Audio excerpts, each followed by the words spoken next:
दुर्ग के जिरवा सिरसा से लगे गांव भटगांव में उपवन से मिट्टी खोदने के मामले में लगे इष्टि को हटाने अहिवारा विधायक मनरेगा के मजदूरों के साथ धरने पर बैठ गए। इसी बीच जनपद के सीओ वहां पहुंचे और विधायक के साथ निरीक्षण कर काम को फिर से शुरू कराने का आश्वासन दिया। दरअसल यह पूरा मामला उपवन और उससे लगे पेड़ों को बचाने से जुड़ा है। 2015 से इस जमीन पर सैकड़ों पौधे लगाने वाले युवाओं ने उपवन से ही मिट्टी खुदाई का विरोध किया। उनका कहना है कि वैसे भी यह जमीन डुबान की है और बाढ़ आने पर पानी उपवन तक आता है। ऐसे में अगर यहाँ मिट्टी खोदी गई तो बारिश में पानी भर जाएगा। इसी उपवन के आसपास आग लगा दी गई है, जहाँ नन्हे पौधे जलकर राख हो गए हैं और कई बड़े बड़े पेड़ झुलसने लगे हैं। तब युवाओं ने इस मामले की शिकायत कलेक्टर और जिला पंचायत सीईओ से की, जिसकी जांच के बाद एसडीएम मुकेश रावटे ने यहां से मिट्टी खोदने के कार्य पर रोक लगा दी। जैसे ही यह स्टे का आदेश सरपंच के पास पहुंचा तो उन्होंने मनरेगा के मजदूरों को काम बंद करने की जानकारी दी। काम बंद होने से नाराज मजदूर सिरसा चौकी पहुंचे और इसी बीच विधायक डोमनलाल कोरसेवाड़ा भी उनके साथ देने वहां आ गए।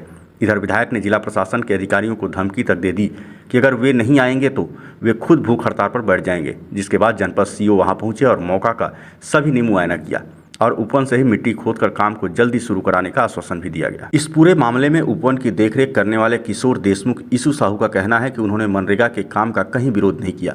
उनका इतना कहना था कि मिट्टी उपवन की बजाय कहीं और से लाई जाए, क्योंकि मिट्टी खोदने के बाद पेड़ों की जड़ें कमजोर हो जाएंगी। वहीं सीपीटी के जरिए मिट्टी निकालने पर उसमें बाढ़ के दौरान पानी भर जाएगा। युवाओं ने कहा कि अब साजिश के तहत ग्राम पंचायत उनकी एनओसी को भी रद्द करने का प्रस्ताव ला चुकी है। 29 फरवरी से उपवन ग्राम पंचायत ने अपने कब्जे में ले लिया है और इस 1.5 महीने में पूरे पेड़ भी सूखने की कगार पर है। इधर गांव वाले ही दबी जुबान पर इस मुक्तिधाम वाले रास्ते को बनाने के पीछे किसी निजी जमीन मालिक को फायदा पहुंचाने में सरपंच की संदिग्ध भूमिका बता रहे हैं, क्योंकि मुक्तिधाम पहुंचने के लिए सरकारी जमीन है ही नहीं। आधे रास्ते में वहां निजी भूमि है और निजी भूमि का रास्ता बन ही नहीं सकता। मेरा जनसंपर्क प्रारंभ है। मैं परसों भटगांव जनसंपर्क में गया था और वहाँ माता बहनें हमें एक शिकायत मिली कि मनरेगा को रोकना चाहता है, काम नहीं करने देते, काम को बंद करा देते हैं। तो मैं वहाँ पर आश्वासन दिया था कि अब काम बंद नहीं होगा और मनरेगा का काम शासकीय काम है, शासकीय काम में कोई बाधा नहीं डालेंगे। ये मैंने कह के आया था। जैसे ही आज मैं तैयार हो रहा था तो भटगांव से फ़ोन गया और फ़ोन पर बताया गया कि मनरेगा का काम रोक दिया गया है। तो ये लोग बोले मैं थाना आ रहे हैं, हम लोग सब लोग, तो मैं भी आ रहा हूँ थाना, चलो हम एक साथ बैठेंगे, समस्या का समाधान करेंगे। निश्चित तौर पर सीओ साहब पांडे जी आए हैं और उनके मुख से ये निर्देश हुआ है कि ये काम नहीं रुकेगा, कार्य प्रारंभ होगा। मनरेगा का मजदूरों को मजदूरी मिलेगा, उनके जीविका रोजी का पालन जो हो रहा है मजदूरी के माध्यम से वो जारी रहेगा।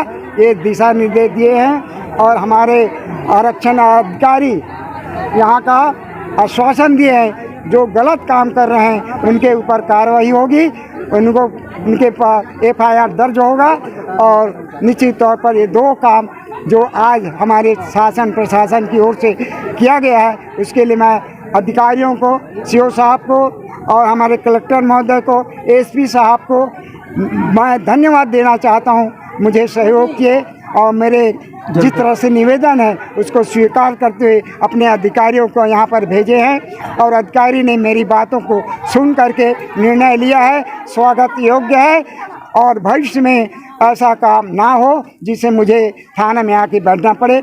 मैं निश्चित तौर पर अपनी सेवक के नाते अपने मजदूरों के साथ खड़ा हूँ। में एक मुख्य मार्ग से लेकर शमशान घाट मिट्टी सड़क स्वीकृति थी, उस पे काम कर रहे थे। पूर्व में जो स्वीकृत वृक्षारोपण स्थल है वहाँ से मिट्टी निकाली जा रही थी। अभी हम निरीक्षण करके देख लेंगे कि उस मिट्टी को निकालने से क्या वृक्षारोपण स्थल का कुछ हानि तो नहीं होना है। और ऐसी सूचना मिली है कि वहाँ सीपीटी का निर्माण कर मिट्टी निकाली जा रही है, तो सीपीटी वृक्षारोपण के लिए भी और पानी रिचार्ज करने के लिए भी, दोनों के लिए लाभदायक होता है। तो हम स्थल में निरीक्षण करके और उसका उचित समाधान करेंगे।